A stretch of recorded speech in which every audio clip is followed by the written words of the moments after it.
అందరికీ నమస్కారం అండి. Welcome back to my channel Harshita Datta. అందరూ ఎలా ఉన్నారు? మీరందరూ బాగుండాలని అమ్మవారిని మనస్ఫూర్తిగా కోరుకుంటున్నాను. ఇప్పుడు వస్తున్న దేవీ నవరాత్రులు ఏ రోజు నుండి ఏ రోజు జరుపుకోవాలి, ఈ 9 రోజులు ఏ అమ్మవారిని ఏ రోజు పూజించాలి, అమ్మవారికి ఇష్టమైన రంగు చీర, ఆ రోజు అమ్మవారికి సమర్పించవలసిన నైవేద్యం, ఇలా ఈ నవరాత్రులకి సంబంధించిన ఇన్ఫర్మేషన్ మొత్తం కూడా ఈ వీడియోలో చెప్తానండి. నా సబ్స్క్రైబర్ సంగీత గారు కూడా అడిగారు 9 days కి కలర్స్ చెప్తారా అని. ఈ వీడియోలో కలర్సే కాకుండా అమ్మవారి అలంకరణ, నైవేద్యం ప్రతి ఒక్కటి క్లియర్ గా నేను చెప్తాను. సో ఎక్కడా కూడా స్కిప్ చేయకుండా ఎండ్ వరకు చూడండి. ఈ వీడియోలో నేను చెప్తున్న అవతారాలు మన విజయవాడ కనకదుర్గమ్మకి సంబంధించిన అవతారాలండి. ఈ అవతారాలలో అంటే నవరాత్రులు ఈ రూపంలో ఆ తల్లిని పూజించుకోవచ్చు. విజయవాడలో లేని వాళ్ళైనా వేరే ప్రాంతంలో ఉన్న వాళ్ళైనా సరే ఈ నవరాత్రులు అమ్మవారిని ఈ రూపంలో పూజించుకోవచ్చు. ప్రత్యేకించి ఈ నవరాత్రుల్లో ఒక అవతారాన్ని యాడ్ చేశారండి. చండీ అవతారం అని కొత్త అవతారం వస్తుంది దుర్గాదేవికి. అయితే ఇప్పుడు మనం దేవి నవరాత్రులు ఎప్పటి నుంచి ఎప్పటిదాకా జరుపుకోవాలనేది చెప్తాను. అమావాస్య వెళ్ళిన నెక్స్ట్ డే అంటే ఆశ్వీజ మాసం పాడ్యమి రోజు నుండి దేవి నవరాత్రులు మొదలవుతాయి.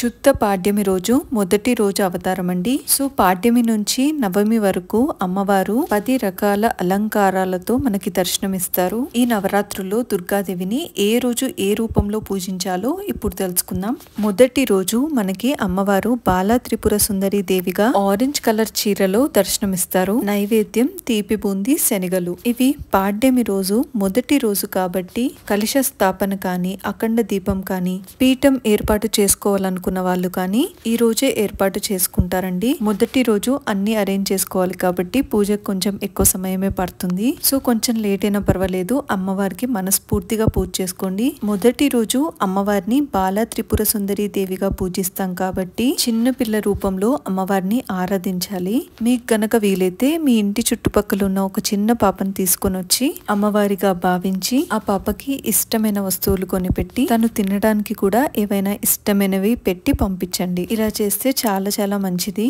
మీకు ఇక్కడ ఒక డౌట్ రావచ్చు, ఇంట్లో ఉన్న చిన్న పిల్లలకి చేయొచ్చా అని. ఇంట్లో ఉన్న వాళ్ళకి కూడా చేయొచ్చు, కానీ బయట ఉన్న వాళ్ళకు చేస్తే ఇంకా మంచిది. ఏ రోజు అమ్మవారు ఏ రంగు చీరలో దర్శనమిస్తుంది అన్నది కూడా ఈ వీడియోలో చెప్తున్నాను కదండి. అదే కలర్ చీర మీకు ఉన్నట్టయితే ఆ రోజు ఆ కలర్ చీర కట్టుకుని అమ్మవారికి పూజిస్తే ఇంకా మంచిది. రెండవ రోజు గాయత్రీ దేవిగా బ్లూ కలర్ చీరలో దర్శనమిస్తారు. నైవేద్యం రవ్వ కేసరి పులిహోర. మూడవ రోజు శ్రీ అన్నపూర్ణాదేవిగా పసుపు రంగు చీరలో దర్శనమిస్తారు. ఈ అన్నపూర్ణాదేవి అలంకరణ రోజు గుడి దగ్గర కానీ ఇంటి దగ్గర కానీ అన్నదానం చేస్తే చాలా చాలా మంచిదండి. నాలుగవ రోజు శ్రీ లలితా త్రిపుర సుందరి దేవిగా గ్రీన్ కలర్ శారీలో అమ్మవారు మనకి దర్శనమిస్తారు. నైవేద్యం పులిహోర పెసరు బూరెలు. ఈ రోజు లలితా సహస్రనామ స్తోత్రం పారాయణం చేస్తే చాలా మంచిదండి. అలాగే లలితా సహస్రనామం పుస్తకాలను కూడా దానం చేయొచ్చు. ఐదవ రోజు శ్రీ మహాచండీ దేవిగా ఎరుపు రంగు చీరలో అమ్మవారు మనకి దర్శనమిస్తారు. నైవేద్యం లడ్డు ప్రసాదం. ఆరవ రోజు శ్రీ మహాలక్ష్మి దేవిగా పింక్ కలర్ శారీలో మనకు దర్శనమిస్తారు. నైవేద్యం క్షీరాన్నం చక్కెర. ఏడవ రోజు శ్రీ సరస్వతి దేవిగా తెలుపు రంగు చీరలో అమ్మవారు మనకి దర్శనమిస్తారు. నైవేద్యం అటుకులు, బెల్లం, శనగపప్పు, కొబ్బరి. ఇంట్లో చదువుకునే పిల్లలు తప్పకుండా ఈ మూలా నక్షత్రం రోజు చదువుల తల్లైన ఈ సరస్వతి దేవి పూజ చేయించాలండి. ఈ పూజ చేయించడం కుదరని వాళ్ళు ఈ రోజు పిల్లల్ని దగ్గరలో ఉన్న అమ్మవారి ఆలయానికి తీసుకెళ్లి ఆశీర్వాదం ఇప్పించిన చాలా మంచిది. అలాగే బుక్స్ కానీ పెన్స్ కానీ చదువుకు సంబంధించిన ఏ వస్తువైనా సరే ఈ రోజు దానం చేస్తే చాలా మంచిది. 8వ రోజు శ్రీ దుర్గాదేవిగా ఎరుపు రంగు చీరలో మనకు అమ్మవారు దర్శనమిస్తారు. నైవేద్యం అల్లం గారెలు, నిమ్మకాయ. 9వ రోజు శ్రీ మహిషాసుర మర్దిని దేవిగా ఎరుపు రంగు చీరలో దర్శనమిస్తారు. నైవేద్యం చింతపండు పులిహోర, చక్కెర పొంగలి. ఈ రోజు ఉదయం అమ్మవారు మనకి 9వ అవతారంలో దర్శనమిస్తారండి. ఈ నవమి రోజు మధ్యాహ్నం నుండి అమ్మవారికి 10వ అలంకరణ కూడా చేస్తారు. 10వ రోజు శ్రీ రాజరాజేశ్వరి దేవిగా గ్రీన్ కలర్ శారీలో అమ్మవారు మనకి దర్శనమిస్తారు. నైవేద్యం పులిహోర గారెలు.